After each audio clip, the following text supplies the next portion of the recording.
You've seen this before. This little simple plant is duckweed. And today's video is about the trials and tribulations of trying to grow this plant as a viable feed option. Well, duckweed is one of those plants. Very, very simple plant, and it's known for having an amazing growth rate. It's also relatively high in protein. So from a feed perspective, whether it's chickens, fish, etc., it's got some promise.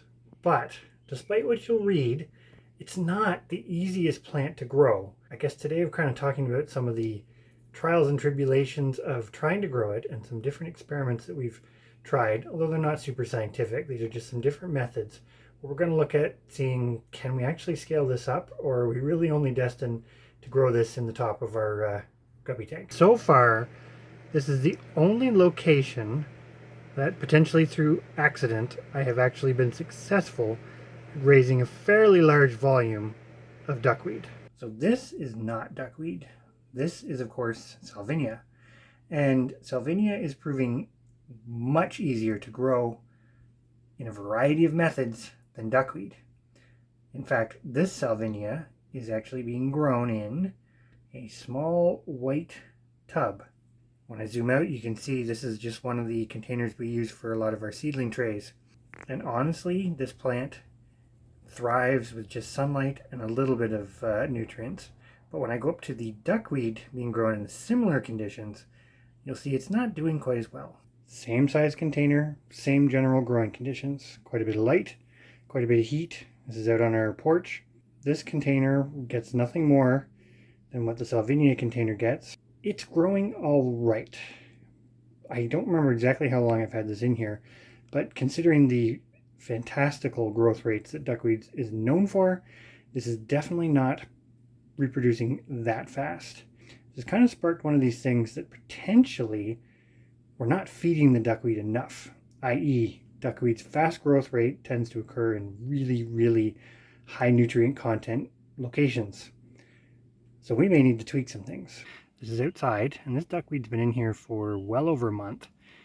And while it has spread from the sunlight alone, it definitely is not growing as fast as I would have thought. Now, this pond doesn't have sort of high waste producing fish in it. It has a pair of paradise grammies and some rosy red minnows, and that's it. And again, this sort of reinforces the idea that potentially we're just not feeding it enough. So of course the question could be asked, if duckweed is a heavy feeder, why not just put it in the goldfish tanks? You can see here we're looking over the black moors, and there is why. Goldfish are herbivores. Well, technically omnivores, but definitely more on the herbivorous side, and duckweed is high on the menu. So unless we can figure out a way to grow it so that they don't have access to it in the tank, there's really no practical way to grow it with the goldfish. Now that duckweed that you just saw on the top of our IBC rain barrel, tote, whatever you want to call it, I just put that in tonight, and it won't last very long. There's, I think, 6 adult black moors in here, and they will munch through that in no time. Probably by tomorrow evening, the vast majority of that will be gone. Like literally as soon as I put it in, they're up and eating it. So how do you then balance the benefits of the high nutrients, i.e. the water that the goldfish live in and the waste they produce, versus the need to segregate the duckweed from the goldfish? I'm hoping my last little experiment may have some promise. I'm now in the greenhouse, and these do not look very appealing. What I've basically done here is added soil to the containers. If you were raising fish, adding soil, although some aquarium keepers do it in specifically designed sort of setups, typically it's a no-no, because this is actually just a triple mix that I added, and it's going to be pretty high in nutrients. Too high for the fish in these kind of small containers that have no filtering capacity. But that may be exactly the sort of situation that the duckweed needs to thrive.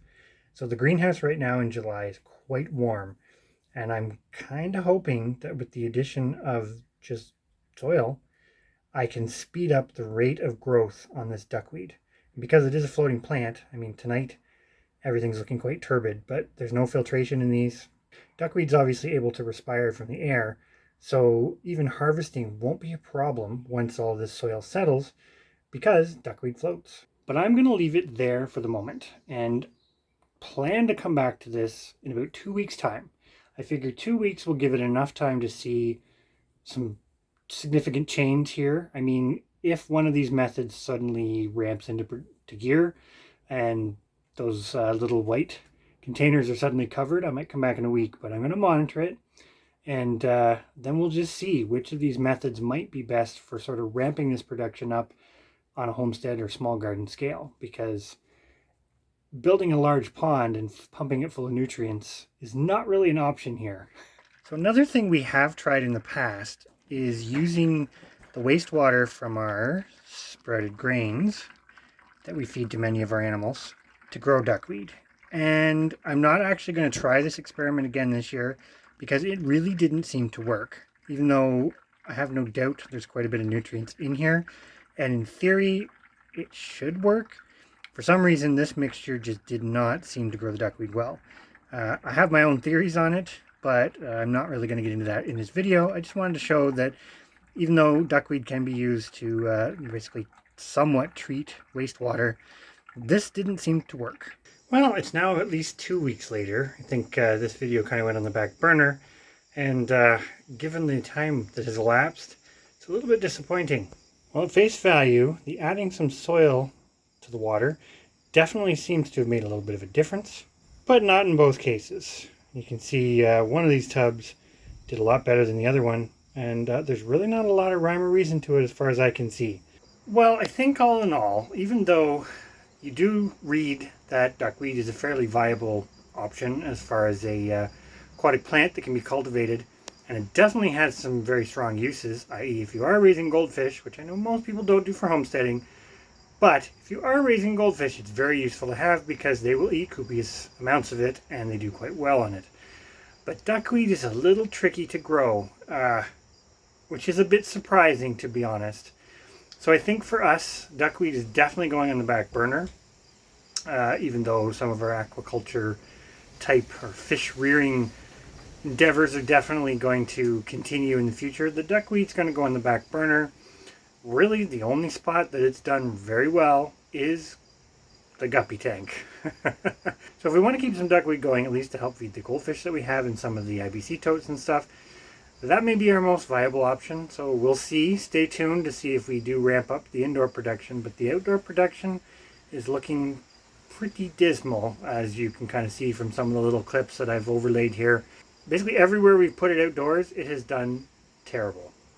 So definitely some food for thought there. I think the big thing is nutrients. Duckweed is a massively heavy feeder to be able to get that kind of growth. So short of coming up with some other massive waste producing system, I think this is kind of it for this experiment, at least in 2023.